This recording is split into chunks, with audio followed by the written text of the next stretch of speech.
अमेरिकी डॉलर के मुकाबले आज भारतीय रुपए में मामूली गिरावट देखने को मिल रही है। आज भारतीय रुपए अमेरिकी डॉलर के मुकाबले 74.81 रुपए पर खुला। वहीं बीते कारोबारी सत्र में 74 रुपए 87 पैसे के भाव पर बंद हुआ था।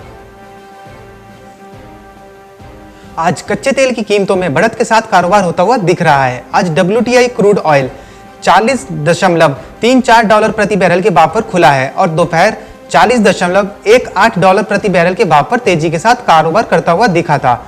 वहीं बीते कारोबारी सत्र में 39.92 डॉलर प्रति बैरल के भाव पर बंद हुआ था। वहीं ब्रेंट क्रूड ऑयल भी आज तेजी के साथ कारोबार करता हुआ दिख रहा है।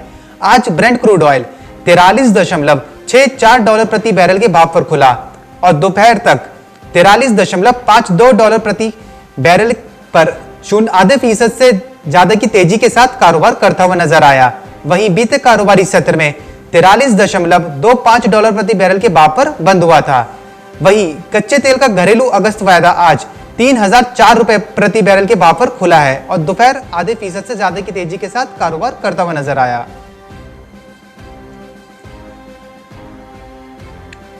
जुलाई महीने के आखिरी कारोबारी दिन शुक्रवार को शेयर बाजार मजबूती के साथ खुलता हुआ नजर आया था। बॉम्बे स्टॉक एक्सचेंज का 30 शेयरों वाला संवेदी सूचकांक सेंसेक्स 111.81 की तेजी के साथ 37,847.88 के स्तर पर खुला था। वहीं नेशनल स्टॉक एक्सचेंज के निफ्टी ने भी आज अपने कारोबार की शुरुआत हरे निशान से की, लेकिन कुछ चंद मिनटों के बाद ही सेंसेक्स और निफ्टी दोनों ही लाल निशान पर कारोबार करने लगे। गुरुवार को विदेशी बाजार में ऊपरी स्तरों पर मुनाफा वसूली हावी होने से सोने चांदी में गिरावट दर्ज की गई। हालांकि घरेलू वायदा बाजार यानी MCX पर सोना चांदी मिले जुले रुख के साथ बंद हुए थे।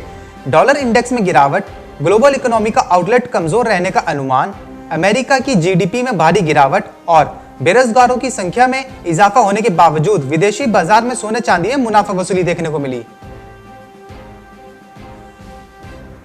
सरकार ने नियोक्ताओं और कर्मचारियों को राहत देते हुए मई, जून और जुलाई 3 महीने तक कर्मचारी भविष्य निधि योगदान में 4% की कटौती की घोषणा की थी। सरकार द्वारा किए गए इस राहत उपाय की अवधि खत्म हो रही है और अगस्त महीने से अब फिर से कर्मचारी व नियोक्ता को 12% PF योगदान देना होगा। दिल्ली NCR क्षेत्र में प्रमुख दूध सप्लायर कंपनी मदर डेयरी ने गुरुवार को ब्रेड सेगमेंट में कदम रख दिया है। कंपनी ने यह कदम अपनी व्यापार में विविधता लाने की रणनीति के तहत उठाया है। साथ ही कंपनी ने घोषणा की है कि उसका लक्ष्य अगले 5 साल में अपने राजस्व को 2 गुने से भी अधिक कर 25,000 करोड़ रुपए तक ले जाना है। मदर डेयरी ने 3 तरह की ब्रांड लॉन्च की है, सैंडविच, ब्राउन और फ्रूट एंड मिल्क। ये 15 रुपए से 40 रुपए प्रति पैकेट की प्राइस रेंज में होंगी। कोरोना की मार से करा रहे अमेरिका को अर्थव्यवस्था के मोर्चे पर भी कोविड-19 से बड़ी चोट पहुंचाई है। अप्रैल से जून की तिमाही में अमेरिकी अर्थव्यवस्था में 33% की बड़ी गिरावट आई है। वृद्धि के लिहाज से यह अब तक की सबसे खराब तिमाही रही। इस दौरान कोविड-19 के बढ़ते संक्रमण के कारण कंपनियों को कामकाज बंद करना पड़ा, जिससे बड़ी संख्या में लोगों को रोजगार से हाथ धोना पड़ा और बेरोजगारी बढ़कर 14.7% पर पहुंच गई। भारतीय रिजर्व बैंक आगामी मौद्रिक नीति समीक्षा में रेपो दरों में कोई बदलाव नहीं करेगा। एक रिपोर्ट में यह अनुमान लगाया गया है। रिपोर्ट में कहा गया है कि मौद्रिक नीति समिति वित्तीय स्थिरता सुनिश्चित करने के लिए गैर परंपरागत नीतिगत उपाय कर सकती है। रिजर्व बैंक के गवर्नर की अगुवाई वाली मौद्रिक नीति समिति की 3 दिन की बैठक 4 अगस्त को शुरू होगी। बैठक के नतीजों की घोषणा 6 अगस्त को की हो जाएगी।